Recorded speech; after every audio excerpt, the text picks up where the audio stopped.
And we're on. We are? Yeah. Yeah. So, yeah, title screen though. Oh, but we are still on the title screen. There we go. Yeah, Now you welcome can see our everyone. lovely This faces. is on.net. We are live. Fantastic. And today we have Karel, Wes, Immo, and Kendra. Oh, hi, yeah. Me, I am totally here. Hi, everyone. Yeah, and I'm Bertrand Leroy. And today we are going to talk about how triage and project management is done on the .NET Core project, which is going to be interesting to people, I think. Oh yeah, we always get questions of why is this bug not resolved, or why is my feature not in yet? So we want to talk a bit about how that works. Yeah, yeah, and so you noticed that, out of 5 people in this room, 3 have very short hair, Shiny heads. but not a single Scot in the room, so Yes. that's exceptional. All right, and we're also in the new the new studio with we can draw on the walls now, which is pretty nice. So if you actually want, if you want to draw on the wall, you can, but you will be away from the mic and nobody will hear you. So you have to choose between writing and talking. So That's true. all right, so let's talk about this. Yeah, so I think on our side, what happened over the last, I would say, 2 years, we learned quite a bit on how to triage bugs on GitHub, how to use labels effectively, how to respond to bugs and inquiries, and we have changed our processes, I think, along the way a few times. And then quite recently, Karel joined our team, and he's very eager to drive some numbers down, and we did, I think, a much better job of responding to people and driving the number of issues down. In particular, the thing that we care a lot about is API design. And so usually what happens is somebody says, I would like to add an API, and then we say, great, give us an outline of how that API should look like, how you would use it, and then nothing would happen for 3 months. And the question was, why is that, guys? Like, I submitted all this stuff, and why is nothing going on? And so I think last time when I was here a few months ago, or weeks, I guess, I don't know, we talked about .NET Standard. Mm-hmm. And so one thing that changed on our side is that .NET Standard and .NET Core were fully divorced, meaning we can add APIs to .NET Core and not having to think about how this impacts any of the other .NET platforms. And that's a major change, which finally allows us to actually add APIs and not having to look at the entire universe that we have. And so we can actually make decisions much, much faster. And so all the issues now that are going to be API additions, we're doing, I think a much better job of actually getting through the backlog and driving that number down. And I think over the last 4 or 5 weeks, we've probably approved more APIs than we did in the last 6 months. Okay, so if I file a bug now, about how long will it take for it to be triaged? That's a good question, Karel. How long does it take us? That's a good question. Yeah. So we're still ramping up on the triage of the various areas. So how we actually treat that is that when the bug comes, there's a kind of repo triager, which is me, Stephen Daub probably, and sometimes Dan Mosley kind of chips in. And the only kind of our role is to say which area it is. And then we rely on the area owners to kind of look at the issues and use their or owners, I should more say experts, to tell more about that. Of course, sometimes we chime in, like Stephen Taub knows everything, right? I know nothing, so we try to help here and there, but mostly we're relying on the experts in the area to kind of go and triage. And I think that in end of September, we started kind of telling this to the area owners and experts, guys, you gotta be on top of those things. So in ideal world, I would expect that in few days, week most, you're gonna get answer. We're not there yet. We are there with some areas where we kind of did the initial triage. We, so kind of went through the backlog, How big is the backlog? How big is the backlog? Well, we have 1,500 bugs in CoreFX repo. We didn't look, by the way, on Core CLR yet that much. That's gonna be the next step. The CoreFX is kind of more popular at people adding APIs and things. So over there for the 1,500s, I think that we're done with 70%, 80%. It's kind of triaged, which is pretty good. Again, it gets the area experts kind of, it takes time to put them in the mode guys, you should pay attention to new things.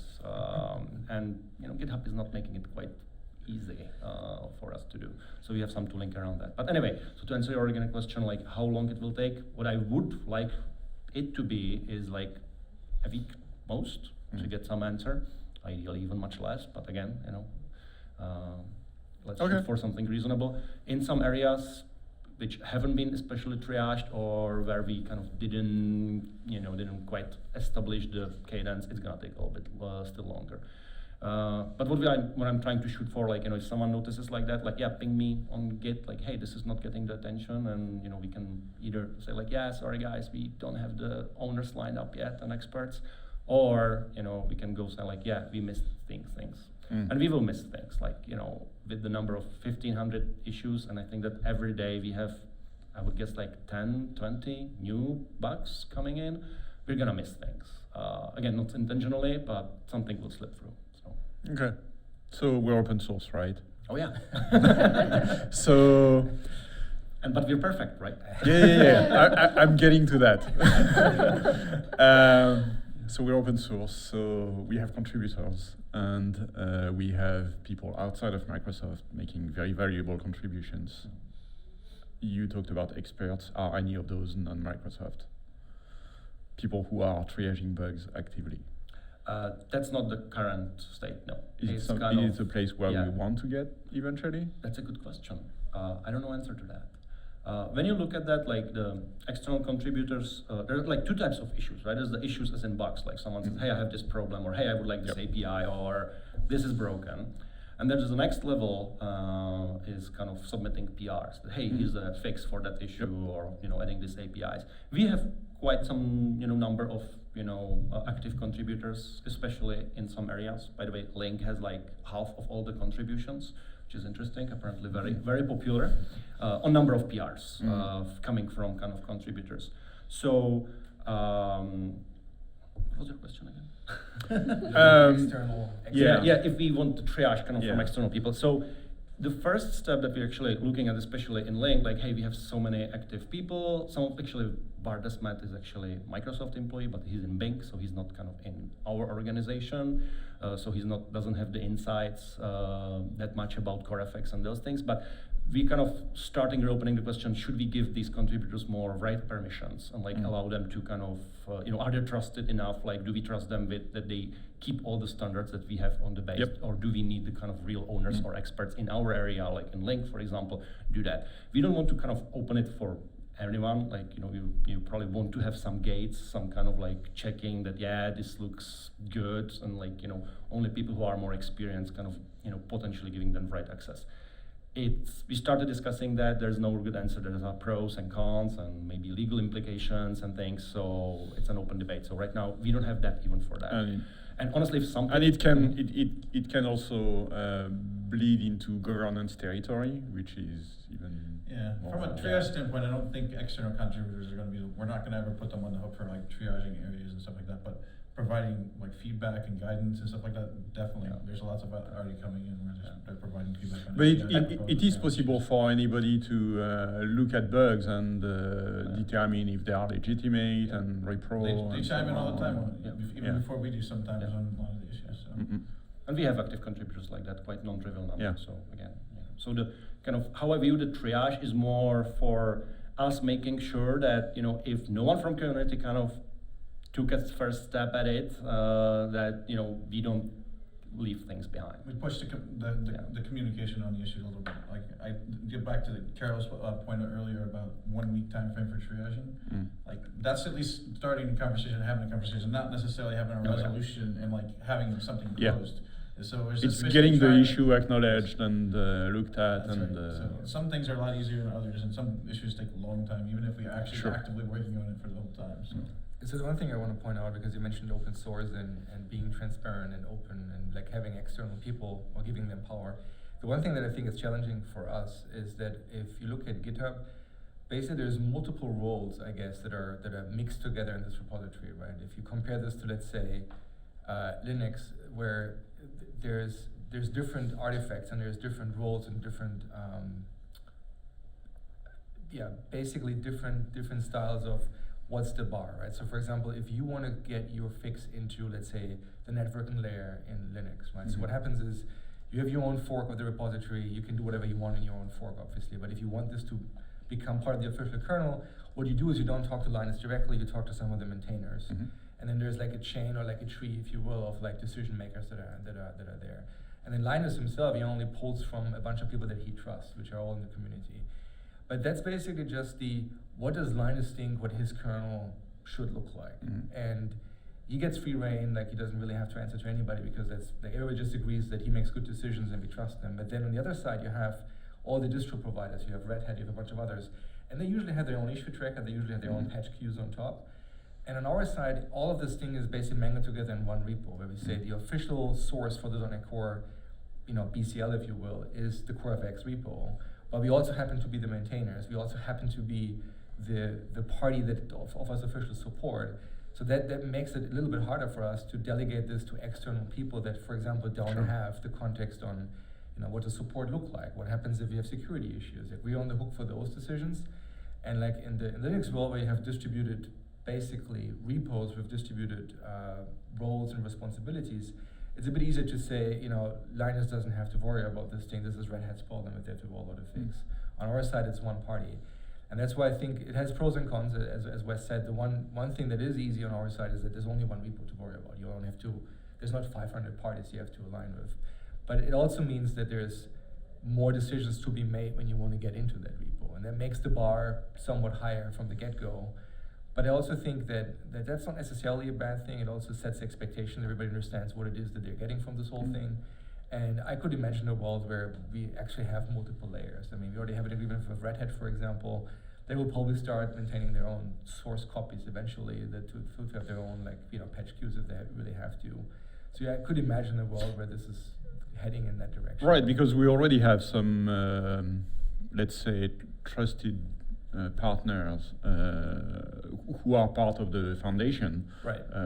You mentioned a couple, but there are others, and they are not Microsoft. Right. And they participate in governance decisions. We imply them in early discussions on a number of things. So, did those guys actually express interest in participating in, the daily nitty-gritty process of maintaining the repo? I mean, I would say it depends. I mean, if you look at multiple repos that we have, the one thing that is happening right now, which I think is super interesting, is that if we look about touching existing bits, there's a shit ton of constraints we have.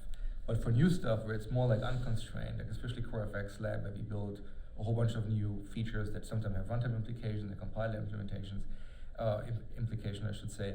There's where you actually see people that are external being almost on equal footing with the people on our side. If you look at Ben Adams, and there's 3 others whose name I forgot, but they're working with us on Span, for example, and they are pretty much one of the key consumers that we have. And so there's where the world between Microsoft and non-Microsoft completely blurs. If you just read the PRs, you wouldn't be able to tell unless you know the people. Okay, so where does it happen? Is it everybody in his office looking at bugs that are tagged in their own area? Or do you do meetings where you look at? We have some scheduled meetings. For our team, we basically have a couple hour. We have two-hour sessions scheduled per week. This sitting time, we spend 1 hour of that every week, just basically walking through the things that are ready for API review, and that's exactly what we do. We get in a room and we start hammering through and try to make progress on getting feedback going on that. Then there are other times are basically for larger design reviews or APIs or issues that we need to have more team agreement on. So we go in and we just use those time slots to discuss those design issues. And then there's also everybody on their own office kind of going through issues. So he probably spends lots of time just sitting every hour of the day, basically looking at incoming issues and then tagging them and such. Not that much, as I actually said, we're trying to, distribute it among the experts of the areas. And we have right now, it's not super well promoted, description on GitHub who owns which area. Not that contributors or whoever files bugs should care about that. But as soon as I mark, basically at the label hey, this is link or this is system data, the people in next hour will get email hey, there's a new issue in your area. Which again, we rely on them, to go and take a look at that. So what Wes said was mostly about the APIs. Again, I think that what I want to point out that while there's a kind of core group of people who I'm not part of that, or I'm sitting in. I'm not in the core group myself, who are experienced actually in API design and reviews, and you know all the teeny tiny things and like the history. Like it's Wes, Immo, and Stephen Dowd, Christoph, right? Karel, You know, Eric St. John, and you know a couple of other people. So you know, these people are very valuable to do kind of the final API review and the kind of thumbs up, thumbs down. What we try to do that, you know, the area owners or experts kind of do the first level kind of API review. As in like, yeah, this looks sane, you know, if I look at it, you know, looks reasonable. I think that it has a decent chance to pass through the API review, and then these guys will kind of like pull it apart and say like no to half of the things, or like no, you should change this and that. So so we have that even distributed, that stuff. So and the kind of the first level triage, or even the kind of first level API approval by area owners is happening, as we said, like in the offices, kind of like on everyone's cadence. Sometimes we have two owners of an area, like collections and runtime on other things. And those people sometimes choose to kind of have weekly meetings or twice a week or something. And you know, we kind of leave it to everyone, like work as they want you know, on those things. So if somebody is interested in having an early look at the results of those discussions, should they look at the GitHub repo and the issues, or is it on the issues that most results of those appear? When we started, I think we swung the pendulum, I guess, to 100% transparency and see how far we get with that. And so, for example, what we did is like the meetings that Karel and Wes just mentioned, we actually recorded them and streamed them live, and then I actually went through the meeting and basically published notes for that. The problem so there's two issues with that. The first thing is it's somewhat labor intense on our side to actually do this every week, because as we said, there's like two-hour slots that we have, so it's quite a bit of work. The second problem that we have is that, you know, the question is it worth it, right?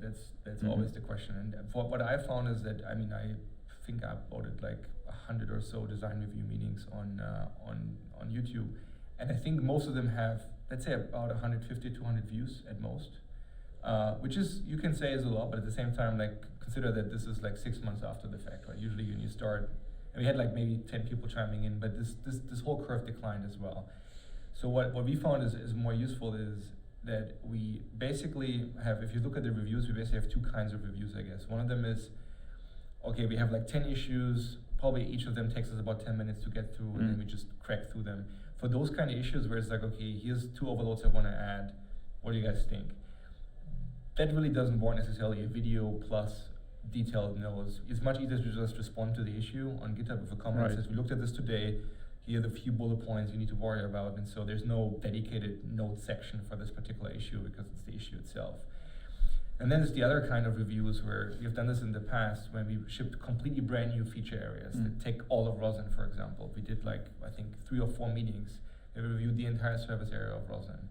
That I think is a good example where having a one-off video that just shows one thing and one thing only makes more sense, because from a consumption standpoint, who's going to watch a 2-hour video where we review 30 issues? That's not very interesting. If you say, here's one review that is dedicated to Rosin, if you care about Rosin and you want to know why we did certain things the way we did, that's the video you probably want to watch. But otherwise, it's a poor return of invest, because you watch a 2-hour video and then you find the 10 minutes that you actually care about, but it's like too damn hard, I think, for both parties. I would say right now we don't have many of those big features, which is why we also stopped the recording more or less. We did a few things over the last year that were, you know, controversial internally, controversial externally, which was .NET Standard and how we model this. And it's a great example where open source is both good and bad, because if you have problems getting the people that work on the product on a daily basis behind an idea, you don't want to open the floodgates and invite even more opinions, because that makes it even harder to get consensus. And so there's this balance between, okay, let's first get a story straight that we can say, okay, this is a story that we think we should be doing. And then we open up the floodgates and then we adjust the story from there. Otherwise you have 100 different stories with 1,000 different opinions. And then like, how do you ever get to consensus or a idea that you can drive? And so I think that's something. Right, but you are going to get those opinions sooner or later. But it's easier if you get the opinions on one story than if you get the opinions on 10 stories. True. I think that's the kind of balance we're striking. But yeah, I think there's definitely room for improvement. I would not claim we're as transparent as we could be or should be. But I think we are kind of open to feedback. I mean, like there's plenty of information on GitHub. I mean, these people are on GitHub quite a lot, and you can always ping us and say, this area I think it doesn't work very well. Let us know what's going on, and we try to adjust this quite a bit. Okay.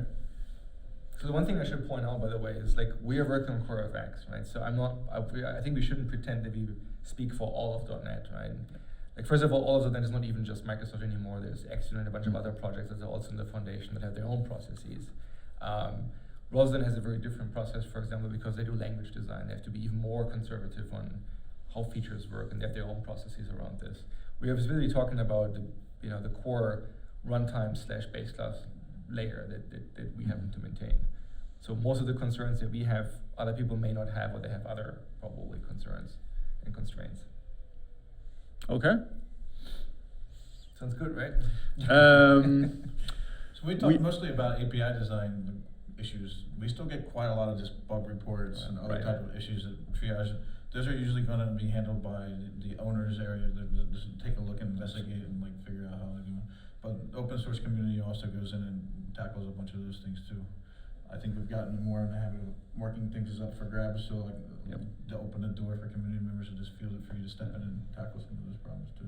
Yeah, that's actually in the I call it initial triage. We started in September. We're, as I said, almost 70 to 80% of done is basically, going through all of that, find out that, oh, shoot, we didn't answer for a year. That's not a good idea, right? Maybe we should answer. Maybe we should say, hey, this API has these problems, or not only API, but bug report and those things. And part of that is as well marking things up for grabs, encouraging community, yep, someone wants to grab it, there you go. It sounds reasonable. It kind of passed through the first level, sanity check. It doesn't mean that, when someone submits a bug fix for that, it's gonna be taken, because sometimes when you work on code, you find out that, oh, actually, the original blessing was actually wrong, because we didn't anticipate all the problems in the implementation. But again, it's pretty rare. It doesn't happen that often. Because we're pretty smart. Yeah, we're pretty smart. So yeah, we're marking things as up for grabs, trying to kind of be more open with community and encourage them, or not only encourage them, but as well give them the opportunity to contribute. And we have quite a lot of interesting contributors, and we're trying to be as well open and transparent with the milestones, as in now 2.0, not 1.2 anymore. And hey, these things, we really think that it has to happen, something has to happen in 2.0 versus we cannot promise that, and if we cannot promise that, let's move it to future. It doesn't mean that if it's in future, we cannot fix it in this, or we will not take a PR for the bug fix, but we ourselves at least don't plan for do that. It's kind of up for grabs. It's there. Come and join us. Come and help us. Okay, Kendra, do we have any questions on the Twitters and places? Not that I can see. Okay, so I should probably have said at the beginning of the show that you can ask questions on Twitter. Just use the hashtag #onnet, Yes, ONNET, that is what I'm watching. and we'll do our best to answer. So you talked about up for grabs. What's the process for people to find those issues and solve them?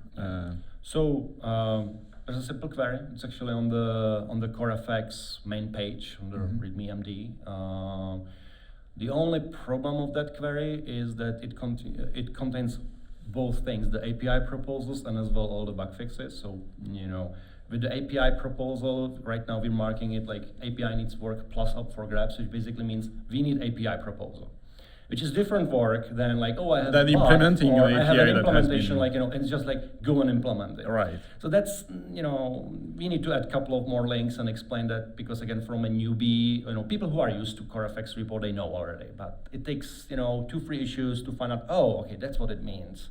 That's the 1 + 1 together, right? So, so getting to up for grabs is easy. Sometimes you can stumble upon things that might not be as simple for... If you're a newcomer, you should probably not jump directly to API design. You should probably aim for something maybe However, a little more... The problem is that APIs, adding new APIs is sexy, right? Everyone wants to do Sure, that, it's like language design. Everybody's a language designer. So honestly, we get lots of more interest from people, or again, I'm not entirely blank check, but especially from new people when they jump in, oh yeah, I can work on new APIs, great. It's well, we have lots of bugs as well, and perf enhancements, and like Yeah, just that's a making fair things point. better things.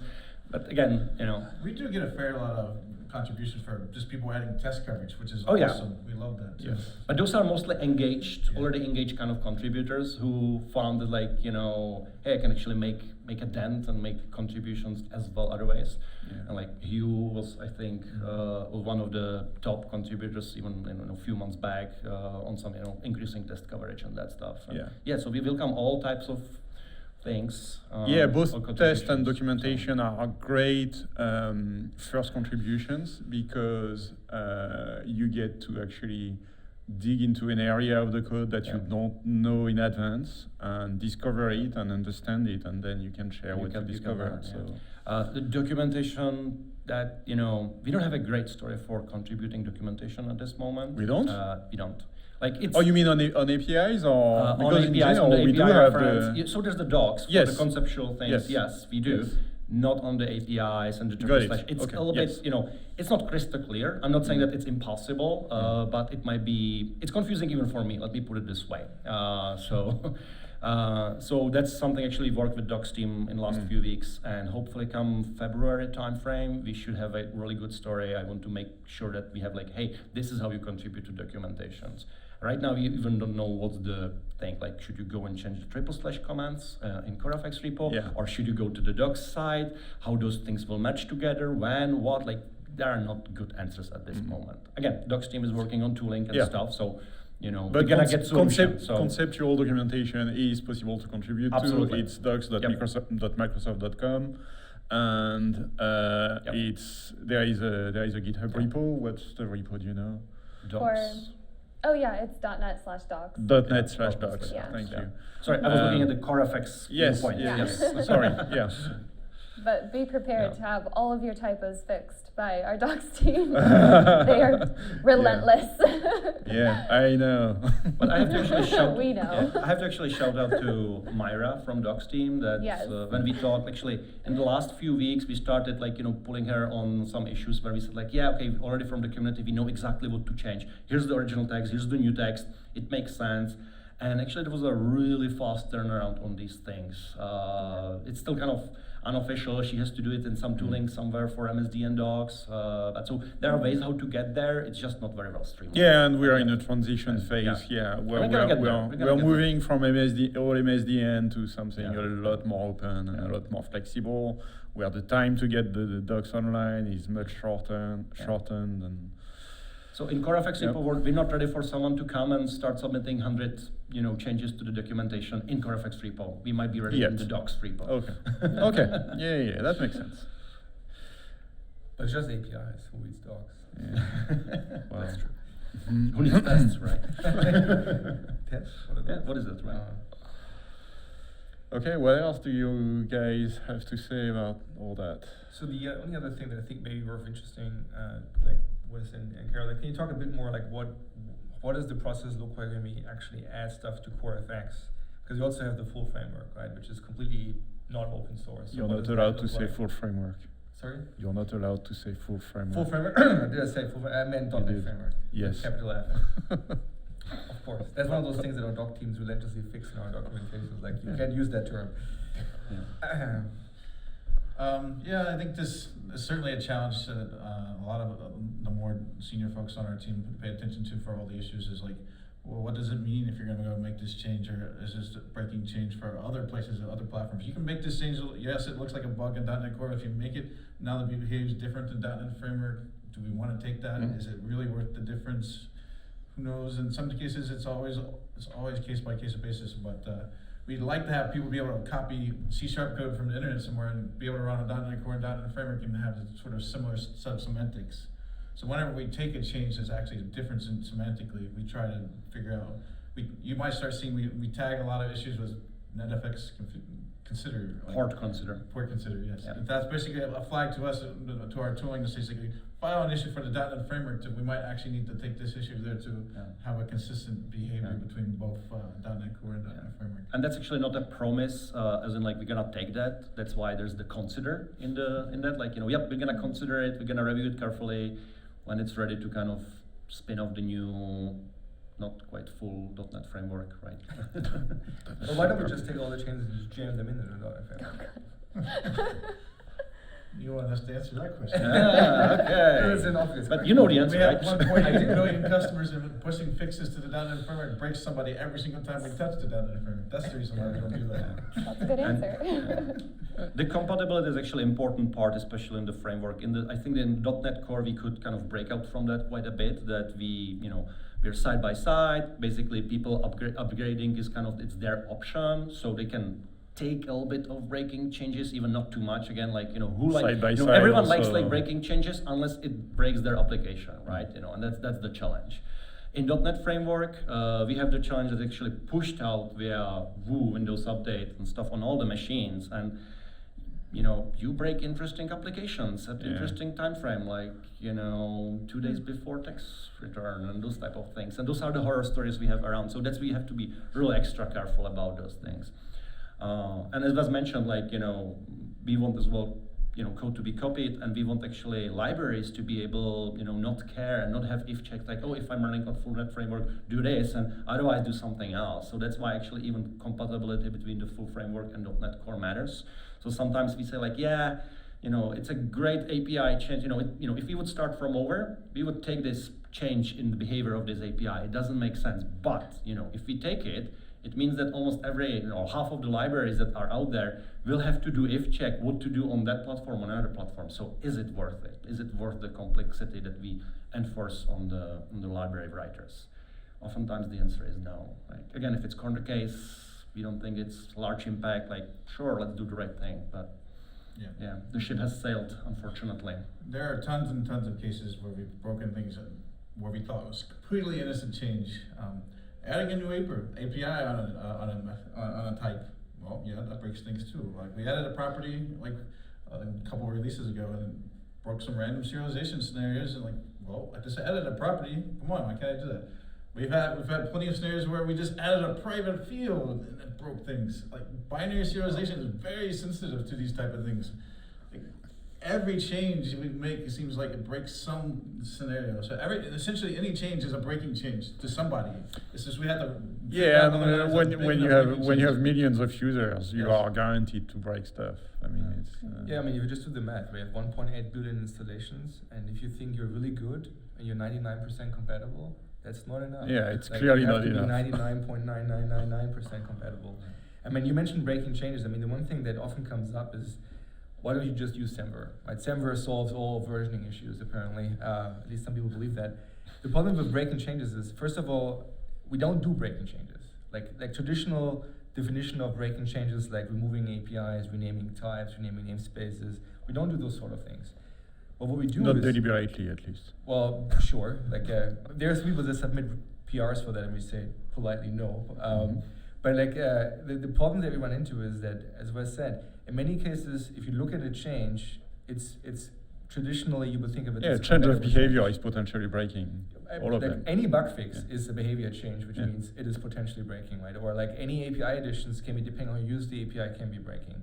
And so so after 15 years, basically, you have to think about whether the add of the feature is worth the risk of taking the break, essentially. And on our side, the fundamental thing I think is, people sometimes say, if somebody does something unreasonable, for example, let's say private reflection, and they extract the value of a field, well, just break them. That did obviously something wrong. That also sounds great in theory, but in practice what happens is, you have Windows, you have the .NET Framework on Windows, you have a bunch of apps running on that, and some of the library authors did something that was fishy, right? But as an end result, if it's a popular library, it still may break hundreds and thousands of apps across the globe. In which case we could say, was it unreasonable what the library author did? Yes, but is it reasonable for us to still break hundreds of thousands of apps? No, so we still have to unroll the stake. So it's this case-by-case thing, and in many cases, we do these changes, and then we slowly roll them out, and then you basically have to live with the fallout. So that's why we basically say, okay, .NET Core was created specifically so we have basically a playground that was designed to be not immediately going to be globally visible to everybody on the planet. And so we can actually do these things. You have, side by side, you have the ability to just run the local changes first, and then we can like slowly, gradually take them back. But in the end, we still want to have a story where you can write your app and run them in multiple different .NET platforms. So consistency is still something we care about. That's why we still don't do super aggressive random changes on .NET Core that we just can't see ourselves taken back to the full framework. I guess that's the answer to that.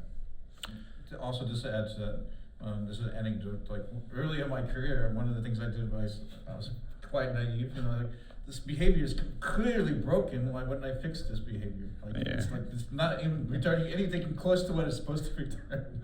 So I fixed this thing. Like 3 or 4 months go by, right? Like I got called like into the ship room, war room, right before we shipped, and like I got like yelled at quite a lot because I fixed the behavior of this thing. And it broke a whole bunch of people. And like, because they had worked around the broken behavior, they basically, my fix actually broke their workaround, so they were busted. So I had to roll that back, and I learned quite long the hard way about like, just because it's broken doesn't mean you can fix it either. So because people take dependency on the broken thing, sometimes intentionally, sometimes unintentionally, actually, and it's like, it's always the benefit versus impact. Like do you want to break so many?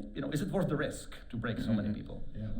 So the one thing that I think we should point out though as well is that for .NET Core, our goal is not to have bug by bug compatibility with .NET Framework. So sometimes we did make changes on CoreFX that we wouldn't necessarily do on full framework because the behavior was like completely messed up on the corner case. But it's impactful on .NET Core in many cases because it's cross-platform, and you may run into those corner cases more often.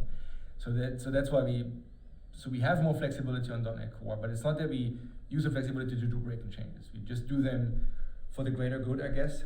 But at the end of the day, the expectation still is on .NET Framework. The problem is the framework gets updated after you shipped your app, versus on .NET Core you upgrade at design time when you're still having Visual Studio around. And so if you upgrade and something's broken because you did something stupid or you accidentally took a dependency on a broken behavior, then that's the time when you can fix it because you still test for that. Versus on full framework, well, you ship your app, now it's on thousands of computers, and then Microsoft pushes an update and now your app is broken. And then when you have to react to that, that's very expensive, and that's why we don't do that. So we still have that. We still have that possibility for critical security updates, for example, to push changes On the core side? Yes. Yeah, on core it's a bit more nuanced, I guess. I mean, do you want to talk about how that works? So the bar is much higher, right? But We will only take really, really critical things and push them if we have to. We have some mechanism in place to do it, but it's going to be very rare that we'll ever do it. But we have the same things on .NET Framework, the security fixes, unlike pushes, GDRs, MSRCs, whatever we call it, right? So I assume that we have the same plans for .NET Core. The problem on .NET Framework is that actually from time to time, every half a year or a year, you have a major update. And then it's not about just the security fixes, which are extra reviewed and very careful crafted. Like it's suddenly lots of bug fixes, and that's the problem. Those are in place updates. And we don't have that with .NET Core, or we have it, but it's the kind of developer's choice. Yes, I want to run on the next version, and of course we expect the developer it's will app by test, app. It's not always wide. And I think it's commonly referred to as my mom made a change to her computer just by taking an update versus the developer on their machines taking an update to the tools, and the developer can make some changes and make it adjust to it, but my mom can't do anything about it. And there's actually, with .NET Core we have great way how to kind of react to that, because like first 2-3 developers hit something and say like, guys, you just broke this, like it's painful to work around and things, and we're like, yeah, you know what, okay, let us quickly ship yet more new patch which reverses that thing, which means that, okay, maybe tens of developers will be affected. Again, not great for them, but not everyone, right? Yeah, so we have time kind of, or we have like options to go and churn quickly and react quickly. Package by package. Yeah. In the .NET Framework, it's like, shipping when you break something, you break everyone at once, then you get all the feedback, and then, you scramble, what do I do? How do I undo the badness, right?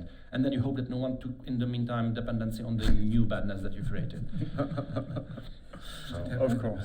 It happens, of course. Like, it's... The one thing I would say is that on .NET Core, it works slightly different from full framework in the sense that the way we push is, there's not a single mechanism. There's multiple mechanisms we have. So for example, when you consider .NET Core in the context of UWP, where you have an app store, we know all the apps in the app store because they're on our app store, and like we know which versions of binaries they have been using to build the app. So when the shit hits the fan, so to speak, there's multiple options. One option is you can just patch the apps. Another option is we can reach out to the author and tell them, you were impacted by this, you have that much time. If you don't react and test your app with a new fix, we will still fix it for you, but that means your app may be broken. So there's multiple venues that we have to actually roll out fixes. And then if you consider on the other side, like on the ASP.NET side, you look at Azure that actually hosts the website, there's multiple options you have. But as a .NET Core application author, you almost always have the ability to say, screw this, I package my own app, I statically link everything, but that means you're now on the hook to actually roll out fixes, right? But that means you can choose whether, how much control you need. If there's an app that you actively maintain, that you push out pretty much every week or every month updates for, you may be better off of just saying, I'm in full control, because you will be able to actually test your fixes. But the problem is also, when you look at the larger enterprises, not every app is like that. I mean, we have plenty of internal apps, like the connector apps, the thing that we use for our buses, for example. They're not actively maintained by a large pool of developers, right? At some point they're done and they move on. And then if those apps have bugs, it's still nice to have a general mechanism to say, we just push an update. If the app doesn't work, fine, somebody will take care of that. They will fix the bug and then they will have a new version. So I think there is this, push versus pull model. I don't think there's one perfect model. I mean, with Framework, we went all the way with push. And I think once you get big, push certainly has a very high risk because your hammer is so big. But we have seen other cases of like hard bleed, for example, where it's very important. If you have something that everybody runs, then yeah, maybe everybody needs to jump, because otherwise really bad things are going to happen. So we started by talking about triage, and you talked about our side of it, where we look at the bugs that are coming and triaging them. Can you give our audience some hints about the best ways to file bugs so that they get properly triaged? Is there anything people should know about what should be included in the bug, and how to make sure that the problems you care about get the proper attention? So that's a very good question. That has been bugging me for years, actually, even before .NET Core and open source. Is like, what's the right bug report? There are articles on that. I have read some actually interesting things, what you should do and that stuff. I would love to have something like that either linked from Core FX repo or not. It's hard, or hard. Well, there are some obvious mistakes. I mean, shit is broken, for example, is not help. going to be very helpful. Yeah. My app doesn't work. Please help. Okay, that's not enough information, right? I think that the best advice is always, imagine you're on the other side. It's your application, and someone tells you this type of report. Do you know where to look? Do you know where to start? Yeah. That's one angle. The other angle is actually people, again, it doesn't happen on GitHub that much, luckily, but people tend to hey, here's my large solution. It doesn't work. Go. I was like, you know what? Debugging that stuff, it's gonna take a couple of hours usually, kind of. What I love is my typical question is do you have a minimal repro? Yeah. Once you have minimal repro, and honestly, lots of stuff is you are able to distill down to a couple of lines or maybe two small classes, and here's the repro. It's work to get that. Yeah, it is work, and sometimes you actually discover what the issue is. Yes, and interesting things. Oftentimes, again, talking about big .NET framework and about customers. Oftentimes when they did that, they're like, oh yeah, let's say 70% of cases, it's actually a bug in their code. Yeah. And by distilling into small repro, they find out, oh, okay, it's my fault, right? That's what people oftentimes don't see, and why are you making me, spend the time on small repro? It's your problem. Go fix it. Well, how do you know until you can pinpoint what it is? Yeah. And sometimes it's actually somewhere in the middle. You say oh, it's definitely .NET Framework problem, and you find out that, let's say, it's in the upper library, or it's somewhere in Visual Studio or compiler. Or sometimes it's your mistake, but you were actually pushed in that direction by an API that's not properly designed, for example. Yeah. So right. It would never happen. So if I have some wish for great reports, it's think you're on the other side and think how to make it as simple as possible for people jump in yep, it's clear that it's at least in this area, in this API. It needs to have all the information. Yeah. Well, all is sometimes that's another angle. People well, oh, yes. I have tried this gazillion of things. There is there where are is you such a going thing to? as too much information as well, right? Yeah. So there are bug reports that are, The Walls I of would say text and- my personal number one pet peeve that I see internally, externally, I've probably been committed that plenty of times myself, is that people would give you a bug report and say, I did X and I got an error, but they wouldn't tell you what error they got. Like that is so common. It's like, if you get an error message, please provide the error message. I mean, that's super helpful. Because for the most part, it's like, they say, I couldn't build. Well, what happened? Was it a compiler break? Was it a NuGet break? Was it MS build? Was it, like, what actually happened? There's like millions of things that could have gotten wrong. And by not providing error message, you're not really helping you. In many Call cases, stacks are helpful in some cases stack as well. traces are helpful. The other thing I sometimes see is that people, we just got a bug report like 2 days ago where somebody did something. You look at the description, and I'm thinking to myself, I'm almost positive you got a build warning earlier that basically told you this will not work. And so sometimes just by reading your own error messages that you got, some chances are it already tells you that the bug is on your side. So like, yeah, if you have an error message included, that would be super useful. And the other thing with GitHub is, I don't know whether you know this, but they have now in Markdown this thing called, what's it called, details, like a detail tag, where you can basically provide additional information, but it's collapsed. So you can progressively like have more stuff show up. It's super useful. I sneezed, sorry. Are you allergic to bugs? Is that it? Yes, that's what it is. Those are for bug reports too, but like for my API design point, we like to see like a sort of like the API surface, if you will, like a just a small marked up And not only that, we API. oftentimes actually we need motivation, because like people assume like, oh, you're on BCL team, you know everything. Like, no, that's not how it works. Yeah, we have experts for areas parts, but the more, again, sometimes too much information is too much, but explaining But like, having hey, some context. this is the is- context, this is the thing, and sometimes I've noticed that I ask people and kind of play dumb, not intentionally, but hey, I don't have expertise in this area, so it's like ask like, how would you use it? And then you see people like, Yeah. oh, this way, of course. Like, how come you didn't think about that? Like, oh, sorry, I'm not expert. Why is it important? I We never don't use necessarily this, know why it's right? important. Nick Craver is actually, will get then some reply like that from me very soon, because looks like that his sim version or the version popular API actually don't quite understand, or people of talking with them like how exactly is it gonna be used, and that's a person who is really experienced, like have faith in him and like and everything, but it's hard to really think about like what you have to see in the head of the other side.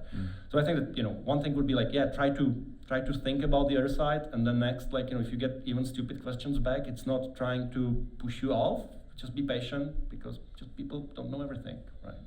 And in many cases, I mean, like especially for API design, like yes, at the minimum you want to see the proposed API surface, but I honestly find that in some cases it's helpful because you want to just add an overload, right? And clearly that's easy. But if you just, let's for example push for a new type or a new set of types, I actually don't care about every single API on those types. What I care much more about from the get-go is some sample code on how do you expect the feature to be used, because then you can kind of picture together the larger picture in your head without knowing all the nitty-gritty details on every single method on those types or every single API on those types.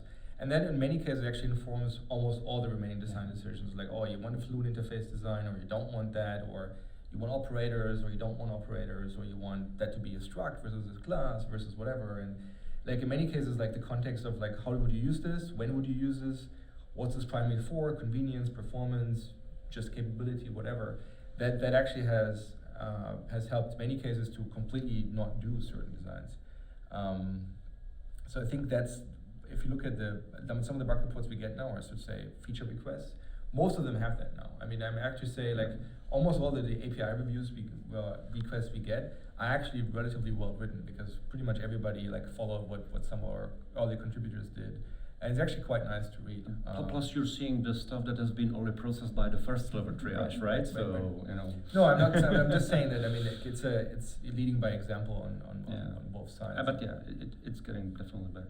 Another thing actually that worries me in the space or is interesting is that not every API is actually best suited for core FX, and that's actually sometimes hard message to send back, because like I'm gonna pick examples like people wanted like, oh, it would be great to have like lots of sorting algorithms or something like that. It's like, yeah, it's a good idea, but does it need to be in core FX, right? I think there's that kind of, we don't do great job in explaining people how we think about the core FX or the BCL. And actually, for example, JSON.NET, right? Yeah. So that it's library on top of. It doesn't Yes. have to be in the core FX itself, right? And well, some people disagree with that. Exactly, So, you know, what are the criteria that you use? now look at Immo. So I would say the general challenge here is that it's not black and white, right? Like it's a gray area, right? And almost any system where you have a bunch of principles, the principles will be in conflict, right? That's why you have design discussions, because you try to find the trade-off between the principles you're having. So this particular example, like why is JSON.NET not part of Core FX, or why is it not part of .NET Standard? It's more or less the same question. And that has to do with, well, who are we trying to help here? Because at the same time, some people may think that's super awesome for the consumption of JSON.NET. It might not be super awesome for the producer of JSON.NET, right? James Newton King does a really good job making sure his library is available everywhere. If we put it in Core FX, well, no, suddenly it's a bit harder, because now the question is, if it actually ships in the BCL, it ships the full framework, maybe he has now a harder time actually producing updates for that, right? Okay, so that's an interesting example, because it's a case where the community actually came up with a great solution, Right. and we decided to say that, to bless that solution in a way. Right. So I'm involved in the Orchard CMS project, and we have similar problems where we have to decide, okay, what kind of feature should make it into the distribution, and what should be an optional module that you download from the gallery. Right. It's very similar, and the criteria that we use are actually pretty simple. Basically, if it's a feature that almost everybody is going to use, then it can get in. Right. And some modules begin as external modules and get pulled into the core later. Right. So in the case of JSON, one could see something similar where, okay, well, the exact library is should be something external, but having the functionality of JSON serialization is something that, I don't know, you probably have the telemetry on that, but 90 up something of Right. applications are using some form of JSON serialization somewhere. Right. So should JSON serialization, not necessarily JSON.NET, So I think be in there? I think you have an interesting point here, which is there's multiple angles here, right? So one of the angles is, in .NET we strive for a batteries included experience, right? Where filing your project gets you something useful, gets you, started very quickly. And I mean, if you look at JSON.NET, that's the experience you have, because if you do filing your ASP.NET web app, you have JSON.NET available to you. The fact that it's in a different repository and done by a different person is almost something you couldn't tell. I mean, you can tell because the APIs are in a different namespace, but that's almost irrelevant, because you could imagine that JSON.NET would be in, let's say, system.text.json. It's still done by, say, the same guy. Still Sure, done in a but separate repository, but the new experience is the ASP.NET same. project does contain a lot of stuff. Oh yeah, I mean, but that's what I'm but saying. I if think- you do new console app, that's a completely different story. True, but we could say that if you do file your project on the console app, you also get JSON.NET by default, right? It's Yeah. just like what packages are referenced by default. Exactly, yeah. And that doesn't necessarily have to do with which repo the stuff is in or who is actually building it. And I think that's actually a good thing, because for open source, you always have a system where you have multiple cooks, and sometimes things don't play out. I mean, I think we tried 4 JSON serializers, and they were all garbage. We do have a JSON serializer in CoreFlex, actually, it's just not that great. And so I think sometimes there is this value of like being external, because you also have less constraints from the get-go. You can actually do something much faster. Yeah, but having a JSON serializer in the framework doesn't mean that it eliminates the possibility for external libraries. For instance, string is clearly something that should be in there, right? But there are string implementations that are third-party for very specific usages, right? I think string is an interesting example, because I mean, like if you look at the way the project is structured, there are certain things that have to be in there, right? String has to be in there because other things have to use string, right? You have to agree on the type. Yeah. And we have this with other new stuff that we're working on. Span of T will probably be in a similar mode where it has to be in there. And there's things that could be in there but aren't in there, and that's sometimes for various reasons. But I would say the general statement you made, which is is should we actually have something JSON in the framework that doesn't suck, right? And the answer is yes, we should. And we are working with like James Newton King in some places. For example, when we introduced buffer pooling and we looked at span of T and some other things, we said, well, we would like to have a high performance JSON reader. And we would have by high performance we mean low allocation, very resource aware. And we could just build our own, or we could work with him to come up with a design that we're all happy with, and that maybe is the one that we ship with CoreFX moving forward. But I think there's always going to be this point in time where somebody externally does something innovative that we not necessarily buy in yet, because the industry as a whole hasn't bought in yet. And that's also a good thing, because it means on every successful library like JSON.NET, there's probably going to be hundreds of failed attempts at like an awesome library. And if we would all put them in the framework from the get-go, then you have like a lot of garbage very quickly. Sure. So there should be something like, let's talk about the successful ones, and then let's have a conversation how we can leverage them, and if we should leverage them, or if it should still be on top. And I think that will be a case-by-case thing. I mean, there's another project in CoreFX Lab that is equally big, which has to do with datetimes, right? The framework datetime APIs have their problems. And fixing this, there's various attempts. I mean, there's no.time, which is basically part of the jo.time library that Java has. It does a really good job with daytime computation. And there's this question: should we have something like that in the framework as well? But those are probably areas that are not super easy to actually actually do this, because by putting it in DBCL, it's not just the act of putting it there. It's also the act of, okay, now we have these types in there. If I design a new API, which datetime type should I use? And like, what guidance would we give people? How does that work when you actually want to target multiple versions of the framework, then all of them have them? Like, should these APIs go everywhere? Well, if they go everywhere, then we now have multiple copies of those. Great, who is in charge of updating those copies? I mean, there's all these decision points that I think will take a while to get there, and that's why it's sometimes useful to just start the project as a simple MSIL only binary that sits on top, that everybody can just take a dependency on, and we can ref that fast. And by us, I mean anybody in the community, doesn't have to be physically us. And then we can see what sticks. And then once we have a design that we're happy with, I think it's much easier to have a conversation on pushing it down. But yeah, when you're really at the bottom, like it's hard, because you can't take a dependency on everything all the time. So that's why it takes time. So how I would sum it up, like there slightly different view is that there are APIs and things that are actually very tied to the runtime. Right. And once you have that, like string is a great example. Like you're not gonna write your own string, like unless you want to fork Intar CoreFX and Intar Core CLR and that stuff. That's a lot of work. I don't think that anyone will ever do it, or it's lots of work.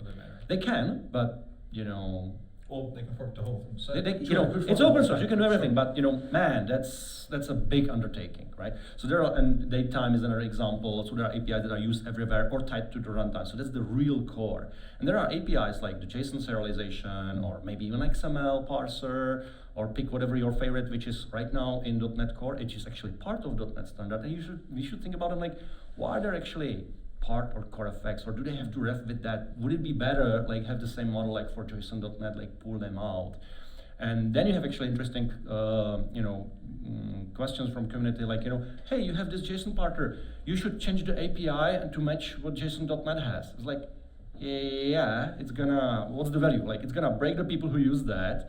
And like, isn't it better just for people to tell like, go and use the JSON.NET? Like, yeah, this is kind of like, think we tried, it failed, there's something better, like forget about it. It's kind of legacy, or it's obsoleted, or it's not gonna get much love. Like if you want to really innovate, focus over there. We have similar thing, for example, for mail. Like right now we're bringing it over in .NET Standard 2.0. Lots of applications and tools need to send email. We don't have support for lots of like latest specs and latest like protocols and things, but there's the great thing like MailKit, I believe. It's someone from Xamarin, so technically speaking it's Microsoft-ish now. I don't know if it's like really side project or really on that.